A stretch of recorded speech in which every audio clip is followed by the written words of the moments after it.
നമുക്കൊപ്പം സിനോജ് കൂടി ചേരുന്നുണ്ട്. സിനോജ് തോമസ് ഉള്ളത് ഇപ്പോൾ രഞ്ജിത്ത് താമസിക്കുന്ന റിസോർട്ടിലാണ്. ആ രഞ്ജിത്ത് ഈ തൃക്കൈപ്പറ്റ റിസോർട്ടിൽ ഇന്നലെ നാടകീയമായ സംഭവങ്ങളൊക്കെ ഉണ്ടായി. അവിടെ ഈ രഞ്ജിത്ത് സഞ്ചരിച്ചിരുന്ന കാറിൻ്റെ നെയിം പ്ലേറ്റ് അതിൽ ചലച്ചിത്ര അക്കാദമി ചെയർമാൻ എന്ന് എഴുതിയിരുന്നു. അതൊക്കെ വൈകുന്നേരമായപ്പോഴേക്കും എടുത്ത് അഴിച്ചു മാറ്റുന്ന ഒരു രീതി വന്നു. അത് രാജിവെക്കാനുള്ള ഒരു സൂചനയാണ് എന്നാണ് നമ്മളെല്ലാവരും കരുതിയത്. പക്ഷേ ഇന്നലെ രാത്രി വരെയും രാജിവെച്ചിട്ടില്ല.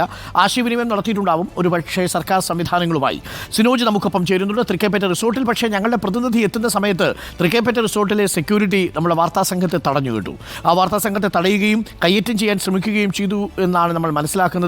നമുക്ക് എന്തായാലും ആ ദൃശ്യങ്ങൾ നമുക്കൊന്ന് കാണാം. റിപ്പോർട്ടർ വാർത്താ സംഘത്തെയാണ് ഈ തൃക്കൈപ്പറ്റ റിസോർട്ടിലുള്ള സെക്യൂരിറ്റി ജീവനക്കാർ തടയാൻ ശ്രമിച്ചത്. അതിന്റെ ദൃശ്യങ്ങൾ നമ്മളൊന്ന് പ്രേക്ഷകരെ കാണിക്കുകയാണ്. നമ്മൾ റിസോർട്ടിലേക്ക് പോകുന്നു. സിനോജ് തോമസിന്റെ നേതൃത്വത്തിലുള്ള സംഘം.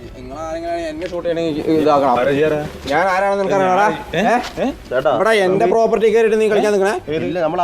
അകത്തോട്ട് കയറല്ല, ക്യാമറ ഓഫ് ചെയ്യും.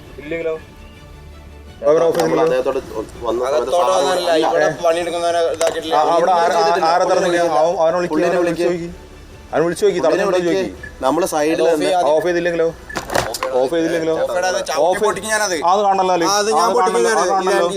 കാണണല്ലോ, അടിച്ചു പൊടിക്കാണല്ലോ, കാണിക്കുന്നാല് പിന്നെന്താ നമ്മളിവിടെ നിൽക്കുന്നത്. അവനെ തടഞ്ഞു വെറുതെ അവനെ ഭീഷണിപ്പെടുത്തി. നിങ്ങൾ കണ്ടോ? ഇത് വഴിച്ചാടല്ല, ഇത് വഴിച്ചാടല്ല, ഇത് ഇതാണ്. നിങ്ങൾ പറഞ്ഞപ്പോ അനുവാദം കൂടാതെ കയറിയില്ല. നമ്മളെ സ്ഥലം തന്നെയാ. അതല്ല, ഇവിടെ ഗേറ്റ് കണ്ടുകൊണ്ട് നമ്മൾ നിന്നാണ്. അവനിപ്പോ വന്ന് പരാതി പറഞ്ഞത്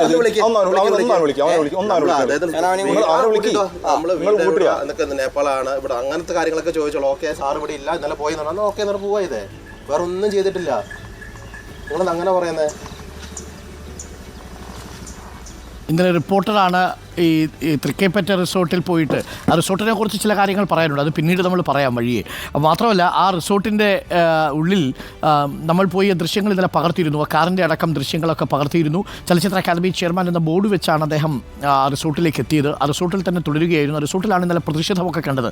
ഇന്നവിടെ ആ റിസോർട്ടിൽ രഞ്ജിത്തുണ്ടോ എന്ന് അന്വേഷിക്കാൻ റിപ്പോർട്ടറിൻ്റെ വാർത്താ സംഘം സിനോജിൻ്റെ നേതൃത്വത്തിൽ ചെന്നപ്പോൾ പുറത്തുനിന്നൊരു ചങ്ങാതി വന്നിട്ട് പറഞ്ഞതാണ് പ്രേക്ഷകർ ഇപ്പോൾ കണ്ടത്. ഒരു നടിയുടെ കൈയളവും കഴുത്തളവും എടുത്ത ഒരു ചലച്ചിത്ര അക്കാദമി ചെയർമാനാണ് എന്നാണ് പുറത്ത് ആളുകൾ ഇപ്പോൾ പറഞ്ഞു തുടങ്ങിയിരിക്കുന്നത്. തീർച്ചയായും അത് അത്തരം ആക്ഷേപം അത് പറഞ്ഞു തുടങ്ങിയത് നടി തന്നെയാണ് പറഞ്ഞത്. ആ ചെയർമാനു വേണ്ടി ആ ചെയർമാൻ താമസിച്ച റിസോർട്ടിലെ സെക്യൂരിറ്റി ജീവനക്കാരനല്ല എന്നാണ് തോന്നുന്നത്. അദ്ദേഹം വന്നാണ് പറഞ്ഞത് നിങ്ങളുടെ ക്യാമറ ഓഫ് ചെയ്യ് എന്നാണ് പറഞ്ഞിരിക്കുന്നത്. അത് സ്വാഭാവികമാണല്ലോ. ഇത്തരം സാഹചര്യങ്ങളിൽ ദൃശ്യങ്ങൾ പകർത്താൻ പോകുന്ന എല്ലാവരോടും പ്രതിരോധത്തിലാവുന്നവർ പറയുന്ന വാക്കായിട്ട് കണക്കാക്കാൻ മതി. സിനോജ്, അതിൽ മറ്റു കാര്യങ്ങളൊന്നും നമ്മൾ കണക്കാക്കുന്നില്ല. എന്തായാലും ആ വികാരം നമ്മൾ മനസ്സിലാക്കുന്നു. രാജിവെക്കാൻ പോകുന്നതിന് തൊട്ട് മുമ്പുള്ളൊരു വികാരമാണല്ലോ, സ്വാഭാവികമായും അതൊക്കെ ഉണ്ടാവും. Sinoj, very good morning. എന്താണ് റിസോർട്ടിൽ ഇപ്പോഴത്തെ അവസ്ഥ? രഞ്ജിത്ത് ഇന്നലെ രാത്രി തന്നെ മടങ്ങിയോ? രഞ്ജിത്തിനെ പുറത്തിറക്കിയാൽ ഞങ്ങൾ പ്രതിഷേധിക്കുമെന്നാണ് യൂത്ത് കോൺഗ്രസ് പറഞ്ഞത്. ഇന്ന് പ്രതിഷേധത്തിന് എന്തെങ്കിലും സാധ്യതയുണ്ടോ? അതല്ല റിസോർട്ടിൽ ഇപ്പോഴും രഞ്ജിത്ത് തുടരുന്നുണ്ടോ? എന്താണ് നമുക്ക് ലഭിക്കുന്ന വിവരം? Arunkumar, good morning. അതായത് ഞങ്ങൾ ഇവിടെ എത്തുന്ന 6:30 മണിക്കാണ്. രഞ്ജിത്ത് അകത്തുണ്ടോ ഇല്ലയോ എന്ന് നമുക്ക് പോലും വ്യക്തതയില്ല. ഇവിടെ അകത്തുണ്ടെങ്കിൽ സ്വാഭാവികമായിട്ട് അദ്ദേഹത്തിന് ഒരു പ്രതികരണം എടുക്കാൻ വേണ്ടിയാണ് ഞങ്ങൾ വന്നത്. ഈ ദൃശ്യങ്ങൾ കാണാം. വനാതിർത്തിയോട് ചേർന്നുള്ള ഒരു കുന്നും പ്രദേശത്തെ ഒരു കാപ്പിത്തോട്ടത്തിനകത്താണ് ഈ റിസോർട്ട് ഉള്ളത്. ഞങ്ങൾ ഇവിടെ 6:30 മണിക്ക് വന്ന സമയത്ത് ഒരു നേപ്പാൾ സ്വദേശി ജീവനക്കാരൻ സ്കൂട്ടറും കൊണ്ട് പാല് കൊടുത്തിട്ട് വരുന്നുണ്ടായിരുന്നു. ഞാൻ അദ്ദേഹത്തോട് ചോദിച്ചു, രഞ്ജിത്ത് ഇവിടെ ഉണ്ടോ, ഉണ്ടെങ്കിൽ കാണാൻ വേണ്ടിയാണ്. ആ സമയത്ത് അദ്ദേഹം പറഞ്ഞു അദ്ദേഹം ഇന്നലെ രാവിലെ തന്നെ ഇവിടെ നിന്ന് പോയി എന്ന് പറഞ്ഞ് അദ്ദേഹം ഗേറ്റ് തുറന്ന് അകത്തോട്ട് പോയി. ഞങ്ങൾ അകത്തോട്ട് കയറാതിരിക്കാനുള്ള പ്രധാന കാരണം എന്ന് പറഞ്ഞാൽ അനുവാദം കൂടാതെ അകത്തേക്ക് പ്രവേശിക്കരുത് എന്ന് ഇത് പ്രൈവറ്റ് പ്രോപ്പർട്ടി എന്ന് ഇംഗ്ലീഷിൽ എഴുതിയിട്ടുണ്ട്, മലയാളത്തിൽ എഴുതിയിട്ടുണ്ട്. ഞങ്ങൾ അതുകൊണ്ട് കൃത്യമായി ഈ ഗേറ്റിന്റെ പുറത്തു നിന്നും അകത്തോട്ട് കയറിയിട്ടില്ല, പുറത്ത് തന്നെ നിൽക്കുകയായിരുന്നു. അങ്ങനെ അദ്ദേഹം പാൽപാത്രം കൊടുത്ത് തിരിച്ച് വീണ്ടും വന്നു. അതിനിടയിൽ ഒരു ജീപ്പുമായി ഒരാൾ അകത്തു നിന്ന് പുറത്തേക്ക് വന്നു. അദ്ദേഹം ഇവിടുത്തെ ജീവനക്കാരനാണെന്ന് പറഞ്ഞു. അദ്ദേഹവും പറഞ്ഞു ഇന്നലെ രാവിലെ തന്നെ അദ്ദേഹം കിയ കാറിൽ ഇവിടെ നിന്ന് കോഴിക്കോട് പോയി വിമാനമാർഗം പോയിട്ടുണ്ടെന്നാണ് അദ്ദേഹം നമ്മളോട് പറഞ്ഞത്. പക്ഷേ അത് സ്ഥിരീകരിക്കാൻ കഴിയുമ്പോൾ ഒന്നും തന്നെ അറിയില്ല, കാരണം നമ്മൾ അദ്ദേഹത്തെ നേരിട്ട് ഇവിടെ കണ്ടിട്ടില്ല. ഇതിന്റെ അകത്തോട്ടാണ് റിസോർട്ട് ഉള്ളത്. അദ്ദേഹം പോയ ശേഷം വീണ്ടും ആ നേപ്പാൾ സ്വദേശിയായ ജീവനക്കാരൻ ഈ ഗേറ്റ് താഴ്ത്ത് പൂട്ടി ഉള്ളിലോട്ട് പോവുകയാണ് ചെയ്തത്. തിരിച്ചു വന്നിട്ടാണ് വേറൊരാൾ ബൈക്കിന് വന്നിട്ട് നമ്മളെ ഭീഷണിപ്പെടുത്തുകയായിരുന്നു. നിങ്ങൾ ആരാണ് ഈ ദൃശ്യങ്ങൾ എടുക്കുന്നത്? ഞാൻ പറഞ്ഞു ഞങ്ങൾ അകത്തോട്ട് കയറിയിട്ടില്ല, കാരണം ഗേറ്റിൻ്റെ അവിടെ തന്നെ എഴുതിയിട്ടുണ്ട് അനുവാദം കൂടാതെ അകത്തേക്ക് പ്രവേശിക്കരുത്. പൂട്ടിക്കിടക്കുന്ന ഗേറ്റിൽ നമ്മൾ എങ്ങനെ അകത്തോട്ട് കയറും? ഞങ്ങൾ പുറത്താണ് നിന്നത്. ആ സമയത്ത് അദ്ദേഹം പറഞ്ഞു ഇതൊക്കെ എൻ്റെ പ്രോപ്പർട്ടിയാണ്, അപ്പോൾ നിങ്ങൾ ആരാണെന്ന് വെച്ചപ്പോൾ ഞാൻ ആരാണെന്ന് പറയില്ല. അദ്ദേഹം പേര് പോലും പറഞ്ഞിട്ടില്ല. അദ്ദേഹം ആരാണെന്ന് അറിഞ്ഞാലല്ലേ നമുക്ക് സംസാരിക്കാൻ കഴിയുള്ളൂ. ഇത് നമ്മൾ വരുന്ന വഴിക്കൊന്നും ഒരു തടസ്സങ്ങൾ ഉണ്ടായിരുന്നില്ല, ഗേറ്റ് ഉണ്ടായിരുന്നില്ല, കമ്പിവേലിയോ ഒന്നും ചങ്ങല ഒന്നും തന്നെ ഉണ്ടായിരുന്നില്ല. വാഹനം എവിടെ വരെ വരാൻ കഴിയുമോ അവിടെ വന്നു. കയറേരെന്ന് പറഞ്ഞ സ്ഥലത്ത് ഞങ്ങൾ നിന്നു. അവിടെ വെച്ചാണ് അദ്ദേഹം പുറത്തേക്ക് ഇറങ്ങി വന്നിട്ടാണ് ക്യാമറ ചവിട്ടി പൊളിക്കുമെന്നൊക്കെ തന്നെ പറഞ്ഞ് അദ്ദേഹം അകത്തേക്ക് പോയിരിക്കുന്നത്. അങ്ങനെ ദേഷ്യപ്പെടണമെങ്കിൽ എന്തോ മറയ്ക്കാനുണ്ട്, അതാണ് സ്വാഭാവികമായിട്ടും. ഒന്നും മറയ്ക്കാനെല്ലാം ദേഷ്യപ്പെടേണ്ട ആവശ്യമില്ലല്ലോ. സാർ ഇവിടെ നിങ്ങൾ പോയിക്കോന്ന് പറഞ്ഞാൽ മതിയല്ലോ. പക്ഷേ ഇത് എൻ്റെ പ്രോപ്പർട്ടിയാണ്, നിങ്ങൾ എങ്ങനെ വന്നു ഇവിടുന്ന് ദൃശ്യങ്ങൾ എടുക്കുമെന്ന് പറഞ്ഞു. നമ്മൾ സ്വാഭാവികമായിട്ട് അകത്ത് കയറി എടുത്തിട്ടില്ല. ഇന്നലെ എല്ലാവരും വന്ന സമയത്ത് എല്ലാ ചാനലുകാരും അകത്ത് കയറിയതാണ്.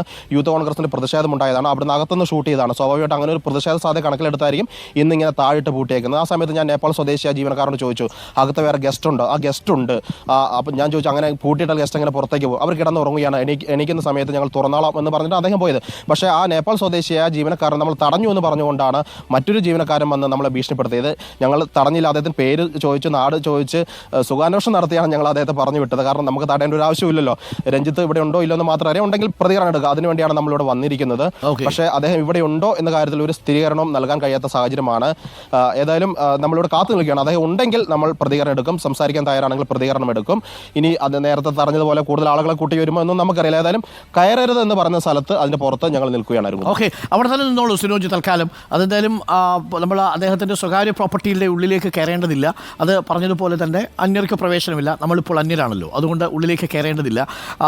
പക്ഷേ അതേസമയം രഞ്ജിത്ത് എവിടെയാണ് എന്നത് നമുക്കറിയേണ്ടതുണ്ട്. രഞ്ജിത്തിൻ്റെ പ്രതികരണം വളരെ പ്രധാനപ്പെട്ടതാണ് ഈ നിമിഷത്തിൽ. രഞ്ജിത്ത് രാജിവെക്കുക എന്നതാണ് ഇപ്പോൾ ഏറ്റവും അഭിലഷണീയമായ കാര്യം എന്നതാണ് വൃത്തങ്ങൾ ചൂണ്ടിക്കാട്ടുന്നത്.